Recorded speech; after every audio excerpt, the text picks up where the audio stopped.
नमस्कार जंटू में स्वागत आपका। मैं हूं योगेंद्र। आप देख रहे हैं एक मुलाकात में आज हमारे साथ हैं एक ऐसे नायक जिन्होंने जिंदगी की जंग जीतकर अपने आप को कामयाबी के उस रास्ते पर लेकर के गए और लक्ष्य को हासिल किया। हमारे साथ उदयवीर यादव हैं। कोर ऑफ सिग्नल्स डिफेंस में कार्यरत थे। एक एक्सीडेंट में इनके दोनों पांव चले गए और उसके बाद की क्या है कहानी, उदयवीर जी की जुबानी सुनिए आप हमारे साथ। उदयवीर जी, आपका जंटू में बहुत बहुत स्वागत है। धन्यवाद योगेंद्र जी। ये एक बड़ा जो ईश्वर ने किया, ये सब ईश्वर की मर्जी पे है। लेकिन वो एक्सीडेंट और उसके बाद का सफर दर्शक जानना चाहते हैं कि कैसे आपका एक्सीडेंट हुआ और वो दौर कैसा रहा। फिर उसके बाद आपका रिटायरमेंट और एक दूसरे जॉब में भी आज आप एक बैंक में मैनेजर के पद पे हैं।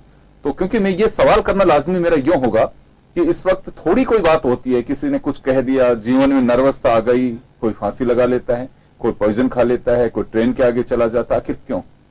जब ईश्वर ने हमें दो हाथ दो पांव देखने के लिए आंख, और आपका कॉन्फिडेंस लेवल कहीं वीक हो सकता है, शारीरिक रूप से आप सक्षम है, तो उदयवीर जी उन लोगों के लिए एक प्रेरणा हो सकते हैं जो जीवन में छोटी सी घटना को एक अंधेरा समझ लेते हैं। तो जी, मैं आपसे जानना चाहूंगा कि सब कुछ कैसे हुआ। मैं उस समय बठिंडा में पोस्टेड था।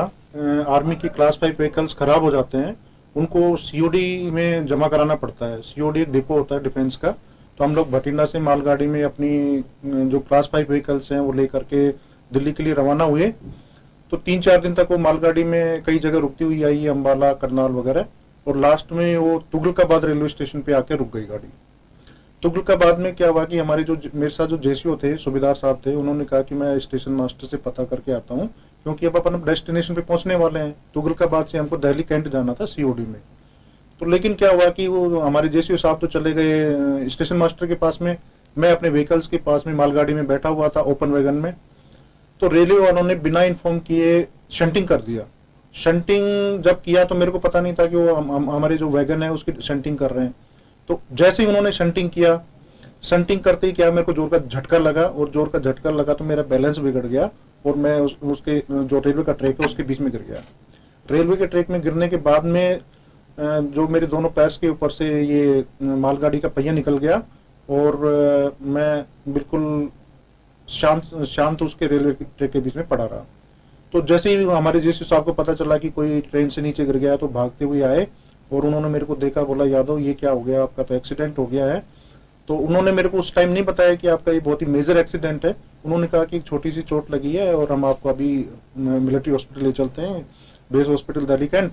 तो उन्होंने क्या है, रेलवे की एम्बुलेंस और रेलवे के एक डॉक्टर को मैनेज किया और वो मेरे को तुरंत उठा करके उसमें एम्बुलेंस में लेकर के दिल्ली कैंट लेके गए। दिल्ली कैंट में जाते ही जैसे मेरे को स्ट्रेचर पे डॉक्टर्स ने देखा तो 4-5 डॉक्टर्स मेरे चारों तरफ आ गए और उन्होंने कहा कि ये कैसे हुआ यादव। तो मैंने कहा सर हम क्लास 5 व्हीकल से लेके आ रहे थे और इस शंटिंग के दौरान मैं गिर गया और ये एक्सीडेंट हो गया। ग्लूकोज चढ़ाया और कहा कि मेजर एक्सीडेंट है और उन्होंने मेरे को ओटी के लिए रेफर कर दिया। ओटी में जैसे मेरे को लेके आए तो डॉक्टर्स ने पूछा कि भाई आपके मेजर एक्सीडेंट है, ऑपरेट करना पड़ेगा, साइन कौन करेगा। तो मैं उस समय होश में ही था, मैंने कहा सर मैं साइन करूंगा। मैंने साइन किए और डॉक्टर्स ने मेरे को ओटी में ले जाकर के ऑपरेट कर दिया। और 4 घंटे बाद जब मेरे को होश आया तो मेरे दोनों पैरों पर पट्टी बंधी हुई थी और मैं आईसीयू के अंदर लेटा हुआ था। तो इसी दौरान मिलिट्री वालों ने मेरी मिसेज को भी इन्फॉर्म कर दिया था। वो जयपुर में तुरंत जो भी उनको ट्रेन मिली उससे वो तुरंत मेरे पास बेस हॉस्पिटल में पहुंची और उन्होंने मेरे को संभाला। दिल्ली कैंट में मेरे 2 महीने ट्रीटमेंट चला। जब मेरे घाव वगैरह बढ़ गए तो एक आर्टिफिशियल लिम्ब सेंटर है पुणे में, आर्मी का, एशिया का बहुत बड़ा है वो। उन्होंने कहा कि अब आपके घाव भर गए हैं और अब हमको आर्टिफिशियल लिम्ब लगाने के लिए पुणे रेफर कर रहे हैं। तो उन्होंने मेरा 29 सितंबर 97 को एक्सीडेंट हुआ था। या उदयवीर जी, क्योंकि बड़ी एक आपके लिए एक मैं कहूंगा एक त्रासदी कह सकते हैं इसे, एक बड़ा एक्सीडेंटल ये जो पीरियड निकला आपका, इसमें आर्मी का कोऑपरेशन कैसा रहा? आर्मी ने मेरे को हर स्टेज पे कोऑपरेट किया। जब मेरा एक्सीडेंट हुआ तो मेरे पास में 3 अटेंडेंट छोड़े गए, वो 8-8 घंटे की ड्यूटी दे देते हैं और मेरे को पूरा वॉच करते थे, ऑब्जर्व करते थे। डॉक्टर्स भी ऑब्जर्व करते थे और मेरे अटेंडेंट भी ऑब्जर्व करते थे। तो जब मेरा ये घाव वगैरह भर गई तो उन्होंने मेरे को artificial limb centre Pune refer कर दिया। मैं पुणे गया। पुणे में जाने के बाद में मेरा मेजरमेंट लिया गया आर्टिफिशियल लिम्ब का और उन्होंने ये शॉर्ट पैक लगाए मेरे। शॉर्ट पैक लगने के बाद में फिर मैंने धीरे धीरे चलना शुरू किया। और जब मैं अपने पैरों पे चलने लग गया आर्टिफिशियल लिम्ब पे, तो उन्होंने मेरे को मेडिकल बोर्ड आउट के लिए, हमारा जबलपुर में सेंटर है कोरोप्सिनल्स का, तो जबलपुर एमएच में रेफर कर दिया। जबलपुर एमएच में मेरा ये मेडिकल बोर्ड आउट का ओपिनियन लिखा गया और उन्होंने मेरे को 19 सितंबर 1999 को एक्सीडेंट के 2 साल बाद मेडिकल बोर्ड आउट करके घर भेज दिया। जी, तो आप पेंशन पे आ गए फिर वहां से? हाँ, डिसेबिलिटी पेंशन और सर्विस पेंशन, 2 तरह की पेंशन पे आ गया मैं। हाँ। यहाँ आने के बाद में मेरे पास में एक नई चुनौती थी, क्योंकि आर्मी की लाइफ और सिविल की लाइफ में बहुत अंतर था। तो यहाँ पर आने के बाद में मेरी वाइफ ने मेरे को बहुत सपोर्ट किया, बोला कि जो होना था वो तो हो गया, अब जिंदगी को अपन पॉजिटिव नजरिए से देखेंगे, आप कोचिंग वगैरह ज्वाइन करो और एक नई कंपटीशन की तैयारी शुरू करो। गुड। मैंने आने के बाद में RAS, SSC और बैंक की तैयारी शुरू की और मैंने बैंक का एग्जाम दिया जो बहुत ही अच्छा हुआ और सबसे पहले मेरा बैंक में अपॉइंटमेंट हो गया state bank of Bikaner and Jaipur में, जो मर्ज हो गया SBI में, जो SBI में मर्ज हो गया। State bank of Bikaner and Jaipur में मैंने दुर्गापुरा ब्रांच में ज्वाइन किया और यहाँ मैंने बैंक की सारे काम सीखे। मैं एक चीज जानना चाहूंगा आपसे यहाँ पे, क्योंकि एक देखिए जीवन में घटनाएं एक लेसन भी देती हैं, हमें सिखाती भी हैं। अगर कोई सीखना चाहे, आपने बहुत अच्छी बात, एक जज्बा था आपने आपके परिवार के लोगों में कि जो हुआ हो गया, अब कुछ नहीं हो सकता। अगर उसकी सोच में हम समय व्यर्थ करेंगे तो उससे बाहर नहीं आ पाएंगे। नजरिया बदला आप लोगों ने और जिंदगी बदल ली। वो जो एक दौर होता है उसमें व्यक्ति का पता चल पाता है कि कौन अपना होता है, कौन पराया होता है, समाज का नजरिया कैसा रहता है, मित्रों का हो, समाज का हो, आपके साथियों का हो, वो मैं जानना चाहता हूँ। हाँ योगेंद्र जी, आपने बहुत ही अच्छा क्वेश्चन किया है, क्योंकि जब आदमी एक स्टेज से दूसरी स्टेज में जाता है या उसके साथ में कोई त्रासदी हो जाती है जी, तो वो जो अपने दोस्तों पे भरोसा करता है, रिश्तेदारों पे भरोसा करता है, तो वो उसका सब भ्रम टूट जाता है, क्योंकि उसको अपनी एक निजी जिंदगी में जीना होता है और उसको जहां भी हेल्प की जरूरत पड़ती है वहां दोस्त कन्नी काटने लग जाते हैं और रिश्तेदार भी कन्नी काटने लग जाते हैं। लेकिन आप में धैर्य होना चाहिए और आपको अपना एक टारगेट बना करके चलना चाहिए कि जो होना था वो हो गया और अब अपने को सिर्फ अपने साथ ही जिंदगी जीनी है और अपने संघर्ष करने के लिए जो इसमें सबसे बड़ा रोल आपकी अर्धांगिनी का होता है। अगर आपकी अर्धांगिनी आपके साथ है तो आप जिंदगी की कोई भी जंग जीत सकते हैं और इसमें मेरी पत्नी सुनीता ने मेरा बहुत साथ दिया। उन्होंने मेरे को कोचिंग कराई, बैंक में सिलेक्शन हुआ, बहुत खुश हुई और उसके बाद में कहा कि अब यहाँ अपनी मंजिल खत्म नहीं हुई है, बैंक में अपने को प्रमोशन लेने हैं और आगे पढ़ाई करनी है। जी, तो बहुत बढ़िया, ये एक पॉजिटिव नजरिया है। मैं फिर कोट करना चाहूंगा कि वो लोग छोटी सी घटना से नर्वस होते हैं। आप लोगों ने सुना होगा क्या एक सफर रहा उदयवीर जी का, और एक छोटी सी घटना, आए थे सिर्फ अपने जो व्हीकल्स थे आर्मी के पुराने उनको जमा कराने के लिए, लेकिन क्या एक हादसा हुआ और कहां से कहां तक पहुंच गए।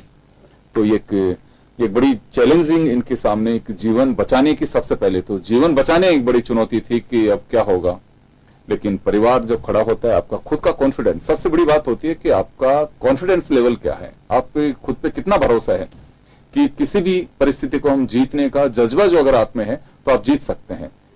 मेरे ख्याल में ये सबसे बड़ी जो चुनौती थी, आपका खुद का अपना जो जज्बा रहा, वही सबसे बड़ी एक खूबी कह सकते हैं पूरी इसकी। देखिए योगेंद्र जी, इसमें एक मैं आपको छोटा सी 2 लाइन की चीजें बताता हूँ। खुदी को कर बुलंद इतना की हर तदबीर से आगे, बिल्कुल खुदा बंदे से पूछे बता तेरी रजा क्या है। तो अगर आप में खुद कुछ करने का जज्बा है तो दुनिया की कोई ताकत आपको नहीं रोक सकती। आप अपने टारगेट को एम करके चलिए, आपको देर सवेर वो चीज मिलेगी ही मिलेगी। मैंने भी बैंक में ज्वाइन करने के बाद में फिर अपने आप को यहीं पे बाइंड नहीं किया और इग्नू से मैंने MCA के लिए अप्लाई कर दिया, क्योंकि हमारे कर्नल साहब यहाँ पर कंप्यूटर सेंटर चलाते थे। उन्होंने कहा कि यादव MCA कर ले, ये तेरे जॉब में बहुत काम आएगी।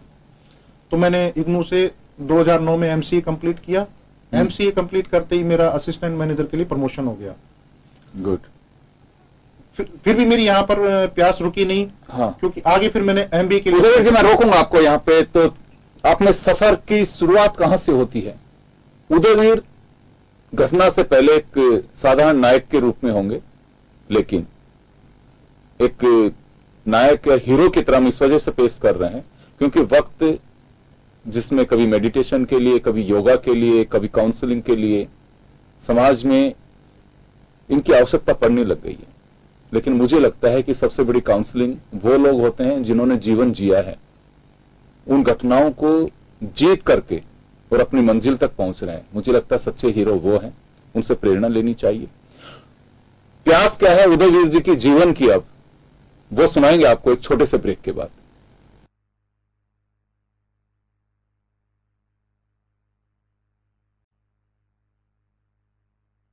ब्रेक के बाद एक बार फिर आपका स्वागत है। आप देख रहे हैं एक मुलाकात में हमारे साथ हैं एक एक्सीडेंट को जिया और जीने के बाद उस जंग को जीत कर आए और अपने मकसद में कामयाब हुए, वो प्रेरणादायक डिफेंस की कोर ऑफ सिग्नल्स के नायक उदयवीर सिंह यादव साहब हमारे साथ में हैं। उदयवीर जी, आपने एक बात कही कि मैंने एक्सीडेंट के बाद में कोचिंग की, बैंक में जॉब लगा, लेकिन सफर कुछ आगे ले जाना चाह रहे थे आप, असिस्टेंट मैनेजर तक का भी सफर आपने बताया, लेकिन आपने कहा कि इस बीच मेरी प्यास और बढ़ने लगी। उस प्यास को मैं जानना चाहता हूं कि प्यास किस तरह से बढ़ी और क्या प्यास थी? एमसीए करने के बाद में जो एक मेरी ज्ञान की जो जिज्ञासा थी वो कम नहीं हुई, तो मैंने बैंकिंग एंड फाइनेंस में एमबीए किया इग्नू से, और 2009 में जैसे ही मेरा एमसीए कंप्लीट हुआ मैंने बिना समय गंवाए एमबीए में अपना एडमिशन ले लिया और 2012 में मेरा बैंकिंग एंड फाइनेंस में एमबीए भी कंप्लीट हो गया। एमबीए कंप्लीट होने के बाद में 2013 में मेरा डिप्टी मैनेजर के पद पर फिर वापस प्रमोशन हो गया। तो मैं इसी लगन से काम करता रहा और कस्टमर्स भी मेरे पास आते थे, वो मेरे काम को देख करके, मेरी पोजीशन को देख करके वो मेरे को बहुत ही उत्साहित करते थे कि आपका जज्बा देखने लायक है, जहां भी हम जाते हैं यादव जी आपका जो एग्जाम्पल हो क्योट करते हैं कि अगर सीखना है तो यादव जी से सीखो। उसके बाद में 2017 में मेरा मैनेजर का प्रमोशन हुआ और मैनेजर का प्रमोशन होने के बाद में फिर आर्मी ने भी मेरे को रिकॉग्नाइज किया और आर्मी की एक सिग्नल मैगजीन निकलती है, उसमें उन्होंने मेरा ये जो स्ट्रगल है इसको पब्लिश किया। Good. Year 2018 disabled soldier in the line of duty मनाया गया है दिसंबर के महीने में। इसमें पुणे में जी हमारे जो जनरल विपिन रावत जी हैं उन्होंने 700 डिसेबल्ड सोल्जर को बुलाया था। तो इसमें से कुछ को उन्होंने ब्रांड एम्बेसडर नियुक्त किया गया है, जो कि पैरा ओलंपिक्स में एथलेटिक्स के गोल्ड मेडल्स और ब्रॉन्ज मेडल्स जीत के लाए हैं। तो वहां उन्होंने कहा कि आर्मी एक नौकरी का जरिया नहीं है, आर्मी में अगर आपको आना है तो आपको मेंटली और फिजिकली होकर के देश सेवा के जज्बे से आना पड़ेगा, तो आपके लिए हमारे द्वार खुले हुए हैं। और उन्होंने कहा कि जो हमारे देश के ऑन ड्यूटी के दौरान जो सैनिक विकलांग हो गए हैं उनको वित्तीय सहायता में कहीं कोई कमी नहीं रखी जाएगी और उनको मोबिलिटी इक्विपमेंट भी दिए जाएंगे। तो डिफेंस में आप लोगों को आपको बुलाते रहते हैं, क्योंकि ये बात ये होती है कि दो चीजें होती हैं। एक तो होती है कि आपका जो सफर रहा, स्ट्रगल जो रहा, उसको समाज में वास्तव में उसको हाईलाइट करना चाहिए, बताया जाना चाहिए कि कोई बच्चा फेल हो जाता है, किसी ने एग्जाम कंपटीशन वाले दिए और उसके बाद सिलेक्शन नहीं हुआ, कहा कि चलो हैंग हो गया या पॉइजन उसने गटक लिया। ये सब चीजें होती हैं जीवन में, कहीं मंजिल एक मोड़ पे आके खत्म नहीं होती है। ये नहीं कि आपका जीवन खत्म हो गया कि मेरे सामने कुछ नहीं बचा। ये हमारी सोच होती है कि जीवन में अंधेरा आ गया, कुछ नहीं बचा है। ऐसा बिल्कुल नहीं होता है। दोनों पांव अगर किसी सोल्जर के चले जाएं, अच्छी भली जीवन हो, और उसके बाद हो सकता है कि शायद ये रिटायरमेंट होते उसके बाद में ये सब चीजें इनको नहीं मिल पाती। मैं सही कह रहा हूं? आप पता नहीं उसके बाद में, रिटायरमेंट के बाद में आप एमसीए कर पाते नहीं कर पाते, क्या एक जीवन होता। लेकिन उस घटना से आपने एक लेसन लेकर के और जीवन पे वापस खड़े हुए, एक वापस से फिर चलना सीखा। उस वक्त तक का कभी बचपन जो था, एक उस वक्त चलना सीखा आपने, और एक जीवन में जब एक यंग एज में थे आपने दोबारा फिर चलना सीखा और एक नई मंजिल तय करके और उस सफर को आपने जिया। योगेंद्र जी आप सही कह रहे हैं। जब मेरा एक्सीडेंट हुआ तो ये मेरे एक तरह से रीबर्थ था। जी, रीबर्थ इसलिए था क्योंकि मैं बिल्कुल, मेरे पैर चले गए थे, मैं ऑन बेड 2 साल तक ऑन बेड रहा, वहां मेरा ट्रीटमेंट चला। जैसे बच्चा चलता है उस तरह से मेरे आर्टिफिशियल लिम्ब लगे। मैंने प्रैक्टिस की चलने की कच्चे पैरों से, वो पैर कहीं लगते थे, कहीं से ब्लड निकल आता था, कहीं घाव हो जाता था।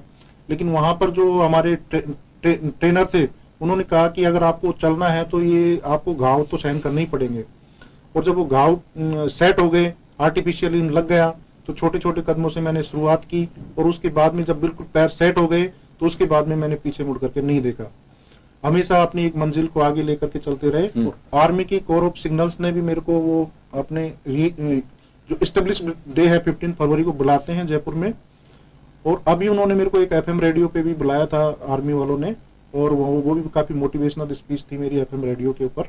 ये पूछना इस वजह से मेरा जरूरी था कि डिफेंस कितना आपके साथ में खड़ा, क्योंकि हर कोई ऑर्गेनाइजेशन किसी के साथ इतना खड़ा रहे बहुत मुश्किल बात है। क्योंकि पैसा भी काफी खर्च हुआ होगा आपका, और पूरा डिफेंस, क्योंकि डिफेंस के पास में फंड की कोई कमी नहीं रहती है। बहुत सारे गवर्नमेंट ऑर्गेनाइजेशन, कभी आपको बिल के लिए घूमना पड़ रहा है, कभी किस चीज के लिए घूमना पड़ रहा है। आई थिंक डिफेंस में ये सब चीजों से आपको दो चार नहीं होना पड़ा होगा कि कहीं पे कोई लेकुना हो, कहीं पे कोई लापरवाही सामने आ रही हो, किसी ने कोऑपरेट नहीं किया हो।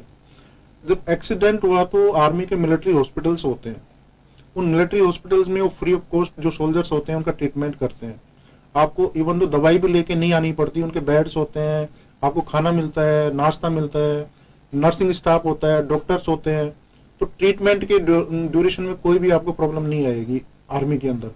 और आर्मी में अगर आपने इन लाइन ऑफ ड्यूटी में आपका एक्सीडेंट हुआ है, जैसे मेरे तुरंत बाद ही कारगिल युद्ध हुआ था, वो पेशेंट भी मेरे साथ थे पुणे में, तो आर्मी ने उनको भी काफी कोऑपरेट किया। और जो पीस टाइम पे डिसेबल्ड हो जाते हैं उनको भी आर्मी काफी कोऑपरेट करती है। और मेरे को तो एवरी स्टेज पे उन्होंने कोऑपरेट किया। इवन तो जब मैं भटिंडा से रिटायर होके आया तो मेरी यूनिट ने अपने जवानों से कलेक्शन करके एक काइनेटिक एक्स जो है वो साइड अटैचमेंट लगा करके गाड़ी प्रोवाइड करवाई। उसी गाड़ी से मैंने कोचिंग ज्वाइंस की, क्योंकि मोबिलिटी का इश्यू था, वो मोबिलिटी का इश्यू मेरी यूनिट ने दूर कर दिया था। उसके बाद में 2009 में जो वेलफेयर डिपार्टमेंट है आर्मी का, उसने फिर मेरे को अगेन एक एक्टिवा दी। उस एक्टिवा से मैं आज तक चल रहा हूँ और वो एक्टिवा काफी मेरे लिए लाभदायक सिद्ध हो रही है। जी, अब सफर क्या है आपका, अगली मंजिल क्या है जो सोच रखी है आपने? अगली मंजिल है, मैंने अपने बच्चों को भी बहुत अच्छी एजुकेशन दी है, क्योंकि इस एक्सीडेंट के बाद में बच्चे भी काफी हताश हो गए थे। लेकिन मैंने और मेरी पत्नी ने दोनों बच्चों को कहीं पर भी ये हताश नहीं कहा कि भाई हम लोग कमजोर हैं, क्योंकि हम अगर कमजोर पड़ जाते तो हमारे बच्चे इतना अच्छा परफॉर्म नहीं कर पाते। मेरी बेटी की गेट में 207 रैंक थी 2016 में, अभी वो IIT बॉम्बे से एमटेक कर रही है। और बेटे ने भी गवर्नमेंट कॉलेज अजमेर से इलेक्ट्रॉनिक्स एंड टेलीकम्युनिकेशन में इंजीनियरिंग की है। तो आपका अगर हौसला बड़ा है तो आप अपने बच्चों को भी एक अच्छा प्लेटफॉर्म दे सकते हो और एक फैमिली को भी अच्छा प्लेटफॉर्म दे सकते हो। तो ये एक सफर, और लेकिन मैं वो जानना चाहता हूं कि अब लक्ष्य आगे क्या है आपका?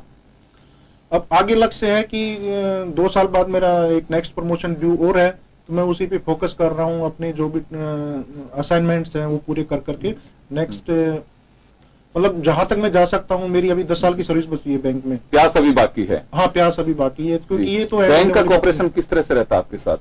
बैंक में काफी कोऑपरेशन रहते हैं। जैसे मैं अभी पुणे गया था तो उन्होंने मेरे को स्पेशली सैंक्शन की थी वहाँ प्रोग्राम अटेंड करने के लिए।